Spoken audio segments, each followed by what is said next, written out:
Hi నమస్తే welcome to మనం TV. బీహార్లోని ముజఫర్పూర్ జిల్లాలో ఓ మెడికల్ కాలేజీలో ఒక అరుదైన వైద్య చికిత్స అయితే వైద్యులు అందించారు. 9 ఏళ్ల బాలిక పొట్టలోంచి సుమారు భారీ మొత్తంలో వెంట్రుకలను అయితే బయటకు తీశారు. 2 గంటల ఆపరేషన్ అనంతరం సుమారు కేజీ వెంట్రుకలు అయితే బయటకు వెలికి తీశామని వైద్యులు చెబుతున్నారు. అది చూసిన తల్లిదండ్రులతో పాటు స్థానికులు కూడా ఆశ్చర్యం వ్యక్తం చేస్తున్నారు. అంత జుట్టు లోపలికి ఎలా వెళ్ళింది అంటూ కూడా ఆశ్చర్యపోయే పరిస్థితి అయితే అక్కడ నెలకొంది. పూర్తి వివరాల్లోకి వెళ్తే తల్లిదండ్రులు ఆ బాలిక కడుపు నొప్పి వస్తోందంటూ కూడా ఆసుపత్రికి తీసుకువెళ్ళడం జరిగింది. అయితే ఆ ఆసుపత్రి వైద్యుడితో కూడా తమ పాప 3 సంవత్సరాల నుంచి కూడా తరచూ తన వెంట్రుకలను తానే తింటుందంటూ అదే ఎన్నిసార్లు చెప్పినా సరే వినలేదని చివరికి విసుగుబుట్టి గుండు గీయించామని, అయితే గుండు గీయించిన 15 రోజులకు కడుపు నొప్పి విపరీతంగా వస్తుందని, బాలిక బాధపడుతోందని, ఆహారం తినని మారం చేస్తుందని తల్లిదండ్రులు చెప్పడం జరిగింది. అయితే తల్లిదండ్రులు ఆహారం తినకపోతే హెచ్చరించి బలవంతంగా తినిపించడంతో బాలికకు వామిటింగ్స్ అవ్వడం స్టార్ట్ అయ్యాయి. దీంతో ఒక ప్రైవేట్ ఆసుపత్రికి అయితే తీసుకెళ్లారు. వైద్యులకు పూర్తిగా వివరించారు. అయితే వైద్యులు పరీక్షల అనంతరం పొట్టలో ఏదో పెద్ద వస్తువు ఆకారం ఉందంటూ కూడా వైద్యులు చెప్పడంతో మిజ్రాపూర్ శ్రీకృష్ణ మెడికల్ కాలేజీలోకి తీసుకువెళ్లారు. అక్కడ వైద్యులు పూర్తి పరీక్షలు చేశారు. పాపకు రక్తం హీనత ఉండడంతో 5.2 మాత్రమే రక్తం హీనత ఉండడంతో వైద్యులు రక్తమైతే ఎక్కించారు బాలికకి. రక్తం ఎక్కించిన అనంతరం ఆ లోపల పరీక్షలు చేసి భారీ మొత్తంలో ఏదో ఉందని అయితే వారు కూడా గుర్తించారు. ఆపరేషన్ చేసి సుమారు 2 గంటల పాటు పొట్ట లోపల చూస్తే సుమారు కేజీ జుట్టు అయితే బయటకు వచ్చిందని అయితే డాక్టర్లు చెప్తున్నారు. అయితే ఇది జుట్టు తినడానికి ప్రధానంగా పిల్లలకు గల కారణాలు ఏంటని కూడా సైకియాట్రిస్టులు కూడా ఏ విధంగా చెప్తున్నారంటే, సైకియాట్రిస్టులు దీన్ని వైద్య భాషలో ట్రకోమేనియా అని అంటారని, పీకా అనే వ్యాధి కూడా అరుదుగా ఇటువంటి పిల్లల్లో సోకుతుందని అయితే చెప్తున్నారు.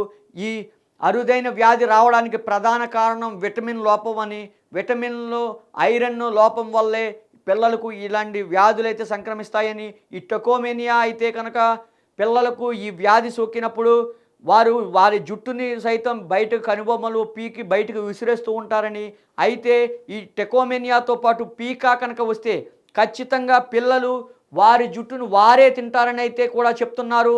అయితే ఈ టకోమేనియా పీకా వచ్చిన వారి జుట్టు వారే తింటారని అయితే వైద్యులు చెప్పడం జరుగుతోంది.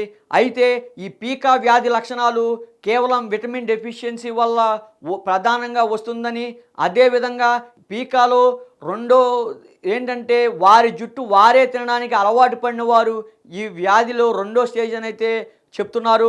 అదేవిధంగా మూడవ రకం అయితే ఆందోళన, కంగారు, ఆదుర్త ఉన్నవారు ఈ వ్యాధిని బారి పడే అవకాశం ఉందని అయితే చెప్తున్నారు. ఈ వ్యాధి సోకిన జుట్టు బాగా తినేవారు జుట్టే కాకుండా చెత్త చెదారం ఏదైనా సరే వారి తింటూ ఉంటారని అయితే కనుక వైద్యులు తెలపడం జరుగుతోంది. అయితే ఇలా తినగా జుట్టు పొట్టలో బల్లలా పెరిగిపోతుందని, బల్లలా పెరిగిపోయి ఇది చూడడానికి బయటకు గట్టిగా ఉన్న ఏది ఆహారం ఘన పదార్థం తీసుకున్నా బయటకు వామిటింగ్స్ వచ్చే పరిస్థితి ఈ వ్యాధిలో ప్రధాన లక్షణాలంటూ కూడా వైద్యులు కానీ అటు సైకియాట్రిస్టులు కానీ చెప్పడం జరుగుతుంది. ఖచ్చితంగా ఆ బీహార్కు సంబంధించిన ముజఫర్పూర్ జిల్లా వైద్య కాలేజీలో అయితే ఆ బాలికకు శస్త్రచికిత్స చేశారు.